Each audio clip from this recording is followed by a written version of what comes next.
in your blog post, you mentioned, I'm going to just kind of pull a quote here.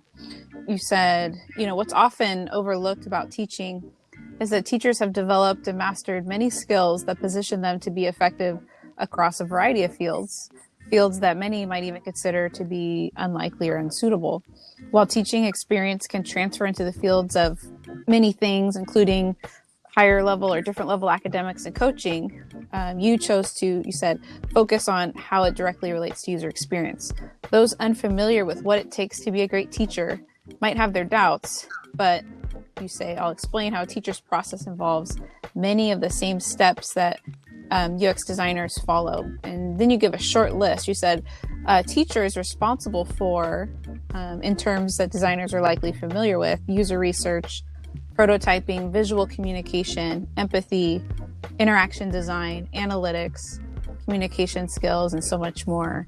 As you have moved forward in your current career, do you affirm that even more? Does that seem like that's definitely been the case? Or Yeah, I think, if I had to put like a core team together of people I would want to be on a project with, it would be like successful teachers.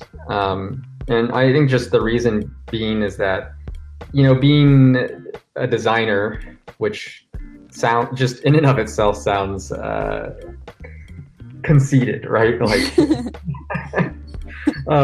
but like what a designer essentially is doing is trying to understand like the needs of the people, the users that they're designing for, right? And if you think about what a teacher does, they do that every single day, but at a much faster, more rapid pace, if you're a good teacher, right?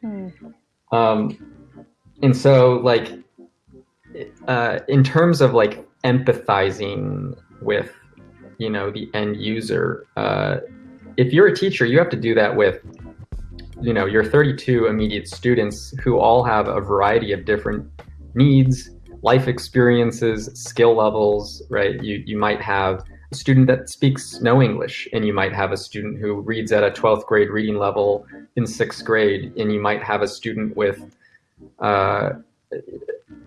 cognitive issues that don't allow them to read, like, or process letters. So, if you can be successful in that atmosphere and building learning experiences that have, variable content and tests that are created at specific like learning levels that adapt based on, the user, or in this case, the student. And then you can use, take the test scores that you get, or just the informal practices in your classroom to kind of gather research onto what's working, what's not for those specific students, and you can adapt your lesson plans to meet those needs. Like, in my opinion, you're already in this case, it's more of like a service designer, right? But you're already a designer.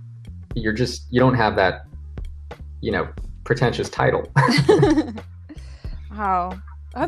There's so much to think about there. I love that. I love how you explain that. I want to get into this kind of bridge space, the middle, the gray area space where you were, finding your career, like you said, very meaningful. You loved, your students and building relationships with them, building those experiences, also weighing kind of the demand and toll that it was taking on you. And then also balancing this new interest, right, in design. What was that transition like? Career changes for a variety of reasons could be pretty difficult, or daunting or scary even. What was it like for you, and what was difficult maybe and not so difficult to make that change?